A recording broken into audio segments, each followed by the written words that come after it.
Hey, welcome back to Wrenches in Motion. This is going to be Escape Part 2. And if you remember from Part 1, this thing ran like absolute garbage. And I suspected that the catalytic converter was plugged. But when I was looking in here, I did a little bit of research, and I found out that two of the plug wires, or two of the coil wires, were swapped from where they were supposed to be. I don't know if that's from when they replaced the coil. They just didn't put the wires back on right. But I did find that. I took this valve cover off just to look at the rockers, and everything looks good inside there. I put it back on, and it does leak a little bit of oil, but that's to be expected because I did not replace the gasket. So the plan for today is crawl underneath, see if I can cut the pipe in front of the catalytic converter, the rear one, and see if that's going to be our issue.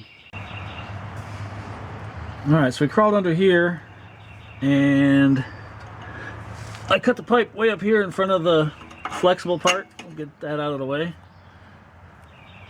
I thought this was a cat. It's actually just a resonator. And then we got the muffler back here. So I just cut it there. We'll see if it does anything. Alright, all I gotta do now is find the key, which I had. Alright, got the key. And you'll see the steering column's torn apart. I took the ECU and let me try to get this thing settled. And the ring, I put a key in there. Brought it over to Devin's house, and the security light was flashing. Turns out I put too much electrical tape to tape that in there, and the RFID couldn't read it. So I've got it back just because I wanted to give this thing a check real quick. All right, so here we go. Fan on.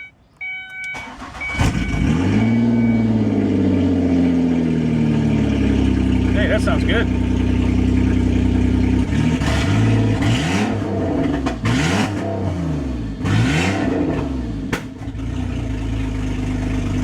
If you remember, this thing wouldn't rev, wouldn't get out of its way, wouldn't do nothing.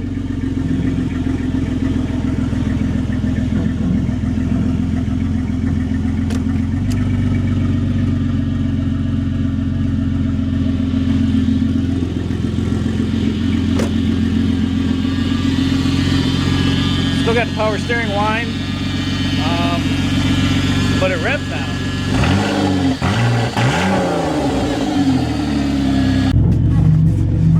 Alright, so here we are.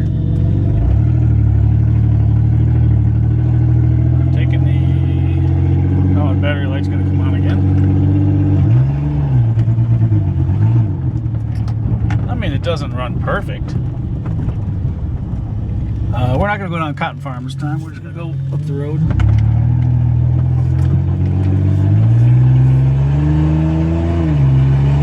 Shift to second.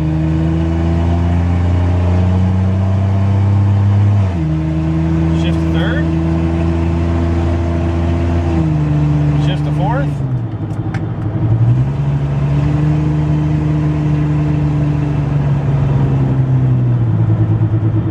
I don't know why the battery light's on. I measured the alternator, or the voltage at the battery, and it's reading 14.3 volts. The battery light did go out for a few minutes, and now it's back on again. So I'm not sure what's up with that. But well, so far I'm pretty impressed.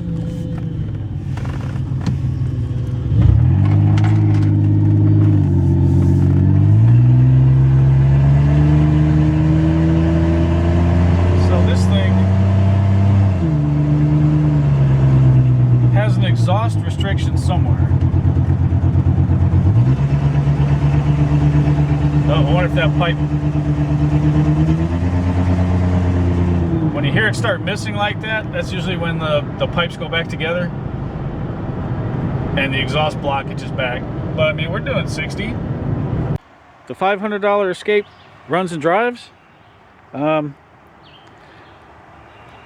soon as we get Devon's running, I'll see what I have left of this. I'm not gonna be able to do anything because, like you know, I got kind of messed over on the title, so I guess I'll be looking for an 01 escape with a bad transmission and swap this one in. These are pretty common for transmission failures, so it shouldn't take me too long to find one. But now that it runs, I actually verify that the transmission does work, which is nice. So I'm out here playing with the escape. I've got my ignition diagram, trying to trace the white and purple wires, or white and violet anyway. And I said it's about time to get rid of this green truck. So I emptied the bed out and took out the bed liner. You can see all the rust that's in here, so this bed's really no good.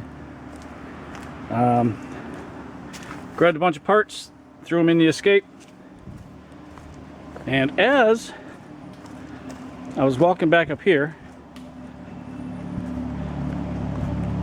we got Joe boxes, we got Ranger parts over there, but I saw this on the ground. I was like, huh, what's that? So this is part of the catalytic converter in the back, and it was just laying there. So I think what I'm going to do is I'm going to pull the escape in and see if I can't make the catalytic converter freer flowing. Stand by. Okay, we got the battery hooked up. Now, let's see how this thing's going to run.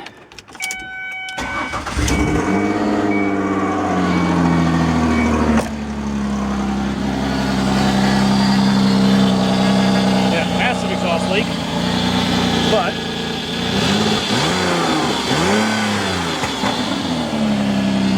it does rev. Okay, back on the escape, which I mean, it runs fantastic. Biggest thing is this oil leak in the front. I know it's coming from the valve cover gasket because I can see it.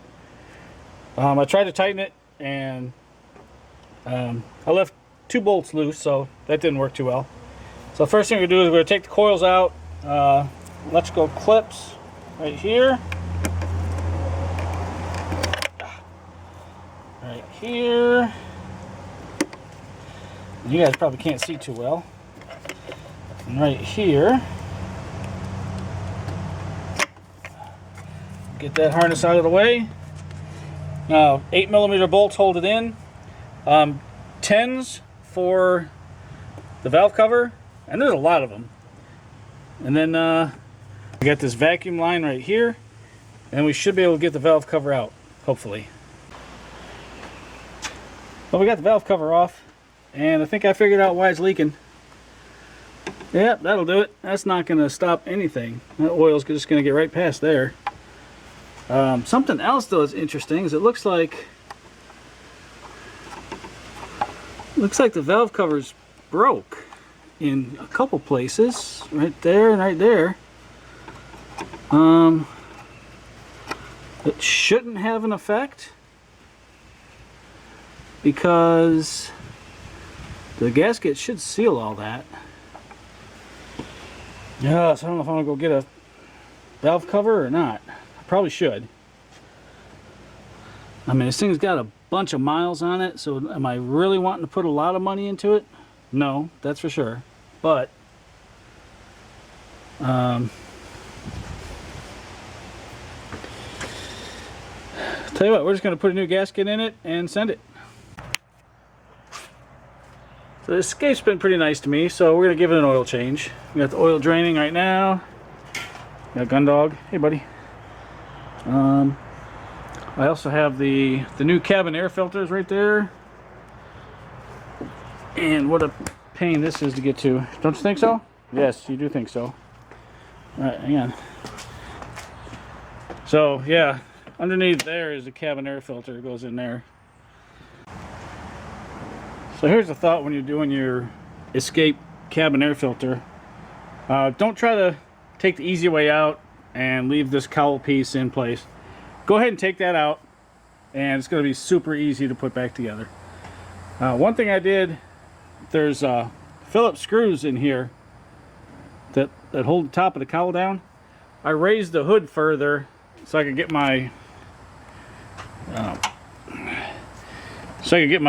drill driver in here. Otherwise it was at too much of an angle and I couldn't do it. So I held the hood with one hand, buzzed those 4 out, set the hood back in, and yeah, now I can clean that area a little bit and then go ahead and drop this piece back in, and then I can put the cowl cover back on and should be good to go with that. Well, it's another day in the life of Wrenches in Motion, and kind of got a surprise. Remember the Escape? I said that the guy signed the title in the wrong place and it was probably just going to be a parts car because I didn't know what was going to happen. Well, look what I have. I have certificate of title, and it's in my name. So that changes everything. Now, I was just going to finish it up and go ahead and sell it, and wouldn't you know it, I've got a battery drain. Not sure what's causing it. The radio for sure was causing it. I think I had a video of that. I pulled BTN 2 fuse out, and it's still down to 11 point something volts. So it seems like it's still got a drain somewhere. I'm probably going to start it up again, get the battery charged up, pull all the fuses out again, and once again stick them in one at a time and try to see where the drain is. But yeah, can't catch a break on these things, I'm telling you. So that's what we're at with the Escape. It's technically almost ready to go, except now it's got a battery drain. So I get to do more work to this. It's kind of going to be a shame to see it go. I really like driving it around. But that's where we're at with that.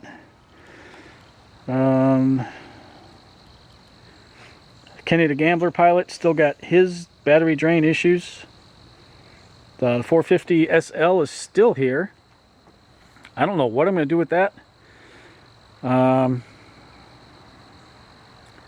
Maybe try again, file for abandonment title or something. Devon's Tribute's still here. I haven't had much of a chance to work on that.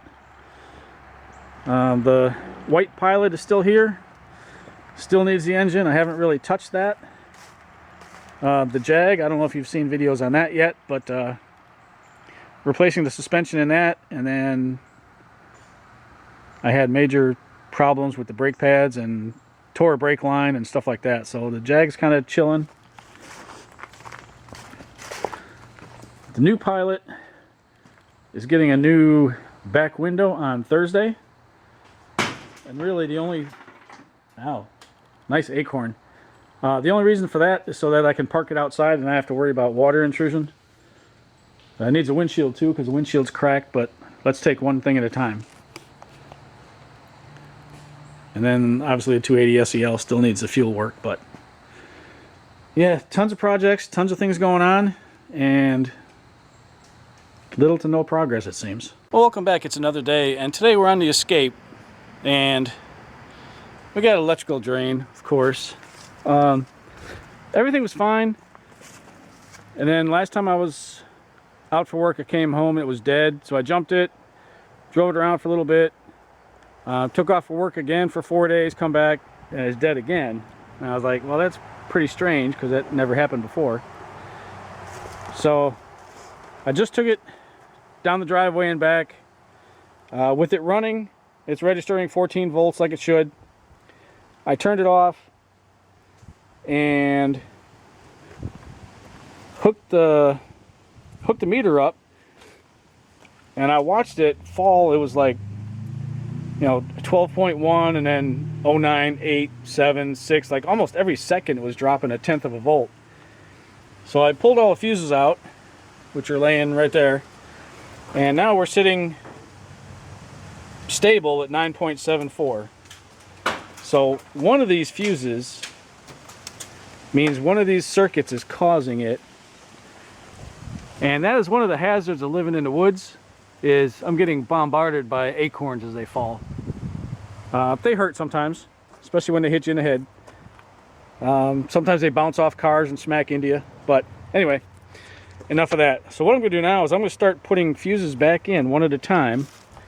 And we're going to see if we can figure out which one it is. So we'll start with the heater. And what you do is you put a fuse back in. And you watch your meter and see if it starts draining. And it did drop to 9.73, which isn't a whole lot, so okay, I think we can rule out that circuit. Grab the next one. Well, okay, I found out which one's doing it. Now I've just got to figure out what it is. It's a circuit in here called BTN2, whatever that is.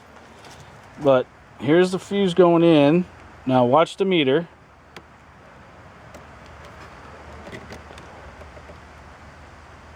It just sucked the voltage right down.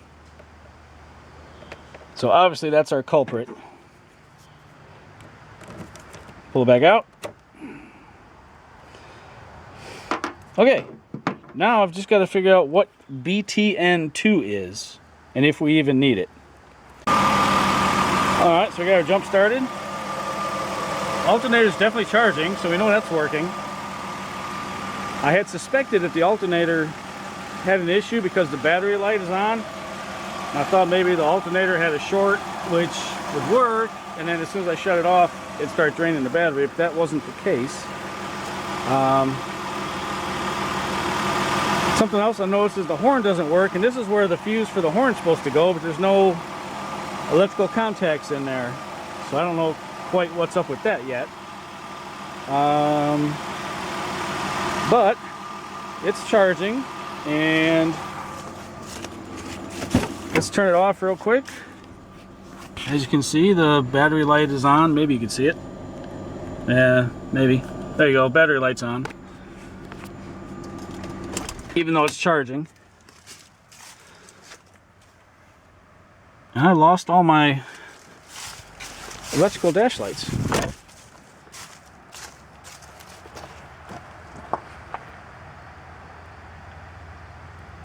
Oh, we've still got a drain.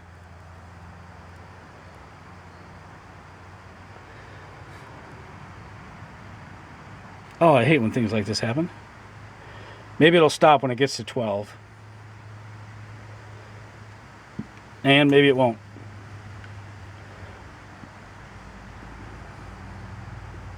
Well, it's not nearly as fast as it was with the BTN2 fuse in there. So I pulled the radio out of the escape, and it's been a couple hours. So the first thing I want to do is see if the odometer and stuff is still lit up, which it is. Now before, it only took like 10 minutes before it would not start again. So now, and it's still not starting. Okay. So the radio is definitely causing part of the issue. And me, like a dummy, I went ahead and I put that fuse back in for BTN2. So we may still have a drain. Anyway, this is really disappointing. Well, it's another day in the life of Wrenches in Motion, and kind of got a surprise. Remember the escape? I said that the guy signed the title in the wrong place, and it was probably just going to be a parts car because I didn't know what was going to happen. Well, look what I have. I have certificate of title, and it's in my name. So that changes everything. Now, I was just going to finish it up and go ahead and sell it. And wouldn't you know it, I've got a battery drain. Not sure what's causing it. The radio for sure was causing it. I think I had a video of that. I pulled BTN2 fuse out, and it's still down to 11 point something volts. So it seems like it's still got a drain somewhere. I'm probably going to start it up again, get the battery charged up, pull all the fuses out again, and once again stick them in one at a time and try to see where the drain is. But yeah, can't catch a break on these things, I'm telling you. So that's where we're at with the Escape. It's it's technically almost ready to go, except now it's got a battery drain. So I get to do more work to this. It's kind of going to be a shame to see it go. I really like driving it around. But that's where we're at with that.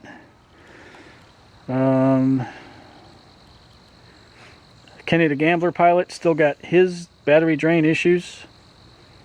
The 450 SL is still here. I don't know what I'm going to do with that.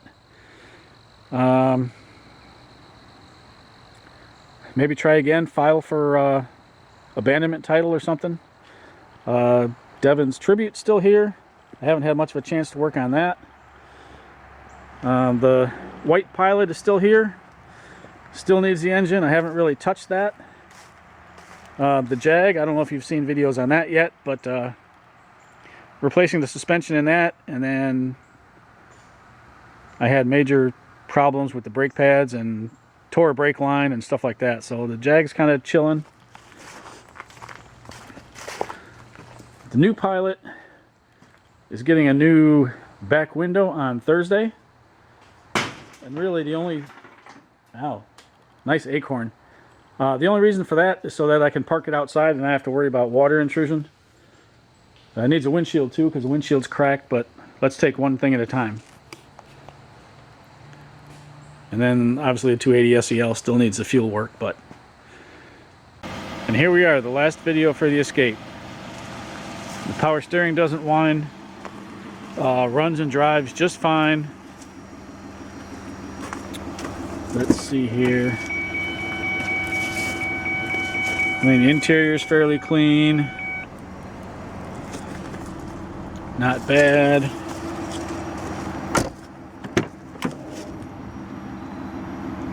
Back seat looks alright.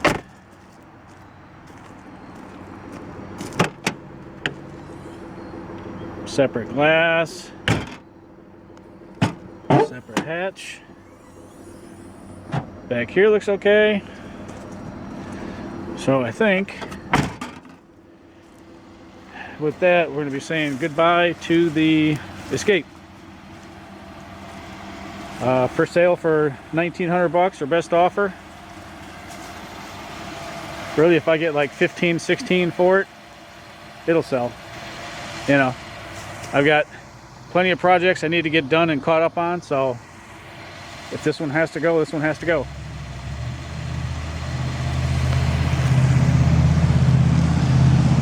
And I hope you liked today's video. We finished up the Escape. It's ready to roll, and it's time to move on to the next project. I'll talk to you guys next time.